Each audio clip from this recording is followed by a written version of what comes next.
Rotarians, my name is Adwita Pali, and I'm from Rock Hill High School, and the title of my speech is Living Life with Passion. If you greet any teenager today with a simple, "How are you doing?" they'll most likely respond with busy or not good, in that monotone voice, with a tired look in their eyes, and they'll begin to zone out. But why? Because the standard for teens to be considered successful in life is to juggle 5 APs, be a varsity athlete, join as many clubs or start as many nonprofits as you can, or to apply to all the jobs or internships as you can. And the big cherry on top? Be the CEO of a big booming business that has made the news by 17. Many teens prioritize these goals over their own mental health and families.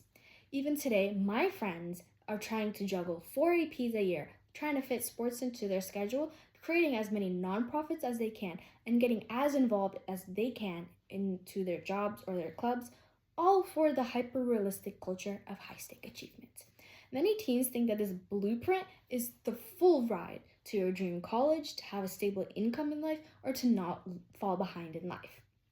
But according to a study done by the National Society of High School Scholars, nearly 75% of students claim that they feel a constant pressure on their backs to excel academically.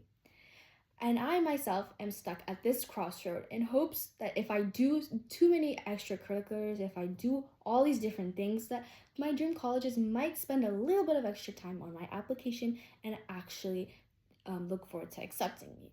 But does this blueprint follow through and pass the Rotary 4-way test?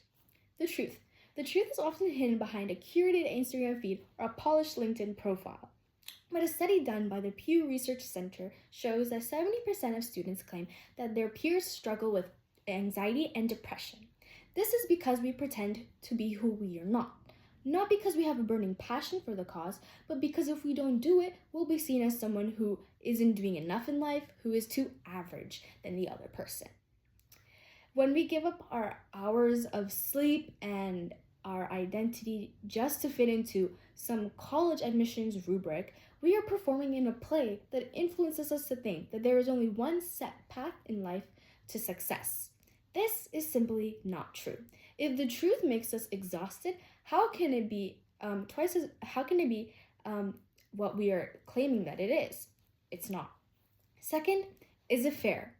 Is it fair to the student who has a brilliant mind for art and literature or even history, but is forced to take AP Physics because it'll make them outshine their other students if they do good in it, and it'll let top schools recognize them for their hard work?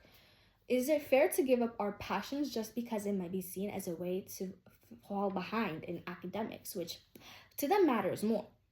Many students claim that their passions and interests don't matter as much because they're overshadowed by the heavy weight of high-achieving academics.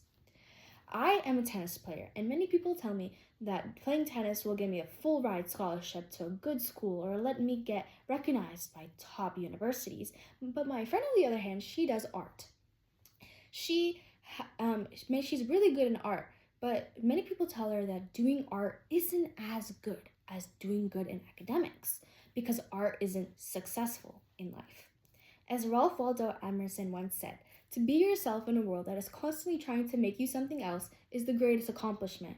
But today, the current system isn't fair because it demands we give up our identity and overwork ourselves for a rank that may not even be looked upon later on. Third, will it build goodwill? In the race to the top, your friends stop becoming your peers and they start becoming your competition. Every minor interaction you have with your friend, you're always putting yourself head to head with them and hoping you win. Whether we admit it or not, sometimes we hope that our friend gets waitlisted to a top college just so we can have a better chance of getting in. How can this build goodwill? This builds toxic competition. Instead, we need to stop thinking about how can I beat her in this contest? How can I directly make her not as good as she once was? How can I thrive off of her failure to benefit myself? And we need to start back at square one. We need to ask, how can she and I work together to find a common weakness that we can improve together? This builds goodwill. Fourth, is it beneficial? If you think about it, is a group of 22-year-olds already burnt out actually beneficial to the workforce or to society? A life built around the hyper-realistic culture of high-stake achievement isn't as beneficial as we claim, and it is a really hollow life. But when we apply the Rotary four-way mindset, we remind ourselves of the brighter perspective. When we build, what true benefit comes from is when we build a life around passion and purpose, not just production. So when a student picks one activity they love rather than 10 they hate or they loathe, they offer a higher quality of service to their community. So when we think about our future and when we look to inspire others and other younger kids, we need to ask ourselves what being set up for the future really means, if we are too exhausted to live it. So Rotarians, I'd like you to remind yourselves of the brighter perspective, as I've said, that high-stake achievement isn't twice as beneficial as we claim, and the current mold for teen success fails the pillars of the four-way test. It hides the truth of our mental health, creates an unfair standard that erases individuality, it takes away our goodwill through toxic competition, and isn't twice as beneficial as we claim. But using the Rotary mindset in our everyday lives, we can become a generation that values substance over stats. We can influence younger kids to be listeners and observers rather than just managers that are following a rubric. So next time, because in the end, we can stop performing for a college admissions office and start living for ourselves. And this creates the most successful person, which isn't the one with the most AP credits or the one with the most nonprofits. It's the one who's constantly trying to find their true purpose and willingly serves others. Thank you.